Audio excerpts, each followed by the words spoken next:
Un cuerpo definido se refleja en un espejo silencioso. No hay celebración, solo calma. La calma de alguien que atravesó algo largo, invisible y difícil. La pregunta aparece sin respuesta inmediata. ¿Cómo se llega hasta aquí cuando todo en tu historia parecía empujarte en la dirección contraria? A comienzos de los años 2000, el cuerpo era otro. Más pesado, más lento, más observado. En una época donde el sedentarismo infantil crecía y la comida rápida se volvía norma, el sobrepeso no era solo físico, era social. En el aula ocupaba más espacio y menos voz. Todos lo veían, nadie lo escuchaba. La casa se convirtió en refugio y trampa. Pantallas encendidas, comodidad constante, movimiento innecesario. El cuerpo crecía mientras el mundo se hacía pequeño. Un comentario casual dejó una herida profunda. No fue el único, pero sí el que se quedó. La adolescencia consolidó el límite. Escaleras que cansaban, ropa que apretaba, fotos que se evitaban. El cuerpo empezó a decidir por él. No ir, no intentar, no exponerse. En una libreta vacía apareció una duda silenciosa. ¿Cuándo alguien deja de verse como víctima de su cuerpo y empieza a verse como arquitecto de él? La respuesta todavía no existía. Pero la crisis ya venía en camino. No hubo música dramática ni señales claras. Solo un día normal. Rutinas repetidas, movimientos automáticos. Hasta que el cuerpo habló. Subir unas escaleras fue suficiente para evidenciarlo. Respiración forzada, corazón desbocado. No era voluntad, era fisiología. En una sala de espera cualquiera, el reflejo devolvió una imagen agotada. A principios de la segunda década del siglo XXI, los problemas metabólicos en jóvenes aumentaban en todo el mundo occidental. No era un caso aislado. Era una generación entera pagando hábitos normalizados. La vergüenza no llegó como golpe, sino como desgaste. Un sonido leve, una incomodidad mínima, suficiente para quedarse horas en la cabeza. El espejo dejó de ser una molestia estética y se convirtió en advertencia temporal. ¿Qué pasaría si nada cambiaba durante otros 10 años? Esa noche no hubo sueño, solo pensamientos circulares. Al amanecer, una palabra apareció escrita en la libreta. No era un plan ni una promesa. Era intención. El deseo acababa de nacer. Y el deseo, por sí solo, nunca ha transformado a nadie. El entusiasmo llegó rápido. Demasiado rápido. La cultura del cambio express prometía resultados inmediatos y él quiso creer. Zapatillas nuevas, etiquetas intactas. Comprar se sintió como avanzar. El gimnasio apareció como un territorio hostil. Espejos, cuerpos entrenados, comparaciones inevitables. Años de proceso frente a semanas de intención. El cuerpo se agotó antes de tiempo y la mente interpretó la fatiga como incapacidad personal.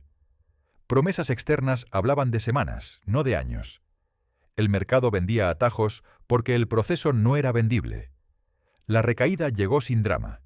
No como decisión, sino como inercia. Las zapatillas quedaron en un rincón. No hubo cierre, solo postergación. Frente a un escaparate nocturno, el reflejo se mezcló con luces de ciudad. No fue una derrota, fue una exposición. Ahora sabía que no funcionaba. El error dejaba de ser externo, se volvía personal. Tras el intento fallido llegó el silencio. Semanas sin probar nada nuevo. El miedo a fallar pesaba más que el deseo de cambiar.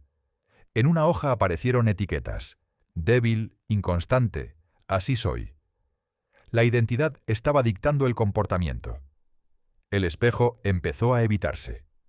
No mirarse era una forma de protección. La balanza quedó cubierta de polvo. Evitar el dato no eliminaba la realidad, solo retrasaba el enfrentamiento. Las transformaciones ajenas dejaron de inspirar. Paralizaban. Entonces apareció la pregunta correcta. ¿Quién tendría que ser para no abandonar? El enfoque cambió del cuerpo a la identidad. Caminar bajo la lluvia sin distracciones fue el primer acto de incomodidad elegida. Un calendario con marcas pequeñas reemplazó los grandes objetivos. No indicaban logros físicos, solo presencia. Mirarse sin juicio devolvió al espejo su función original. Observar, no condenar. El próximo intento no buscaría resultados visibles, buscaría coherencia diaria. No hubo épica, solo mañanas comunes. Avanzar sin anunciarlo se volvió estrategia. Una regla mínima apareció en la pared, tampoco que fuera imposible fallar, pero suficiente para no romper la identidad emergente. Caminatas cortas, repetidas. El cuerpo empezó a responder a la constancia, no al castigo. Comer dejó de ser campo de batalla y se volvió observación. Sin prohibiciones, sin culpa. Una prenda quedó apenas más suelta. No hubo celebración, solo registro. El tiempo, antes enemigo, empezó a jugar a favor. En los días difíciles, la exigencia bajó, pero la cadena no se rompió. La identidad se consolidó. Alguien que no se abandona. Nada parecía haber cambiado. Y sin embargo, volver exactamente al punto de partida ya era imposible. El cambio deja de anunciarse. La mañana es común, casi aburrida. Y precisamente ahí aparece la señal más fiable. Cuando la transformación es real, ya no necesita atención. El protagonista se inclina para atarse los cordones sin pensarlo. Un gesto mínimo que antes exigía esfuerzo. El cuerpo empieza a devolver funcionalidad, no estética. La evidencia más honesta no se ve, se siente. Una talla menos entra sin resistencia. No hay celebración. El dato deja de herir y empieza a informar. La balanza pierde poder emocional. El cuerpo deja de ser un enemigo y se convierte en un sistema que coopera. El entorno reacciona antes que la mente. Miradas distintas, tratos sutiles. Una fotografía reciente genera extrañeza. El cuerpo ha cambiado más rápido que la identidad. Aparece la tentación de acelerar, de forzar el proceso. Una molestia leve recuerda los límites. Reducir la intensidad no es retroceder, es madurar. Frente al espejo, la observación es tranquila. El cuerpo ha cambiado lo suficiente como para exigir una nueva responsabilidad. Sostenerlo será más difícil que haberlo creado. El nuevo estándar ya no negocia. Lo que antes era esfuerzo, ahora es expectativa. El reconocimiento externo llega tarde y resulta incómodo.